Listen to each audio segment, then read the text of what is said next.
আসসালামু আলাইকুম। আমরা অসহায় মানুষদেরকে সহযোগিতা সবসময় করে থাকি। সো অনেক হৃদয়বান ব্যক্তি আছেন যারা একটু সহযোগিতা করতে চান অসহায় মানুষদের। সো আমি এক ভাইকে দেখাবো। আমি ঢাকা পঙ্গু হসপিটালে এই মুহূর্তে আছি। তো এই ভাই অনেক দিন যাবত অসুস্থ। ভাই, আপনি কতদিন যাবত অসুস্থ? 4.5 মাস। 4.5 মাস। আপনার পায়ের ট্রিটমেন্টের কী অবস্থা এখন? পায়ের অবস্থা না খারাপ, ডাক্তারের ওষুধ লিখে দিয়েছে 4,000 টাকা লাগবে। 4,000 টাকা লাগবে। তো উনি খুবই গরিব মানুষ, ওনার কাছে টাকা পয়সা ওরকম নাই। আমি প্রেসক্রিপশনটা একটু ধরি, একটু দেখেন কালকের থেকে বন্ধ কিছু খাই যে এখানে প্রায় 4,000 টাকার ওষুধ লাগবে। আমরা পাটা একটু দেখাই। এই হচ্ছে তার পায়ের কন্ডিশন। পায়ের কন্ডিশন খুবই সিরিয়াস, সো আপনারা দেখতে পাচ্ছেন। সো আসলে একটু একটু করে যদি আমরা সহযোগিতা করি তাহলেও হয়ে যায় ইনশাআল্লাহ।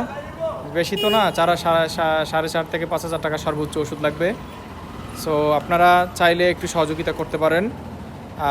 আপনার কি কোনো ফোন নাম্বার আছে? আচ্ছা, ওনার কোনো ফোন নাম্বার নাই। যেহেতু আপনার ফোন নাম্বার নাই, তাহলে কি করা যায়? আপনারা টাকা কিভাবে পৌঁছাবো বলেন? আমি যে একটা বিকাশ নম্বর দিলাম। হ্যাঁ, এটা বিকাশ নাম্বারটা দেন। আচ্ছা, এই যে একটা নাম্বার, এই নাম্বারটা উনি আমাকে প্রোভাইড করছে, যে এই নাম্বারটা ওনার বিকাশ, ঠিক আছে? আর নাম্বারটা আমি একটু বলে দেই, এখানে বোঝা যাচ্ছে না অতটা। 01911791811। হ্যাঁ, একটু দেখা যাচ্ছে কি না একটু কমেন্ট করে জানাবেন প্লিজ, ঠিক আছে?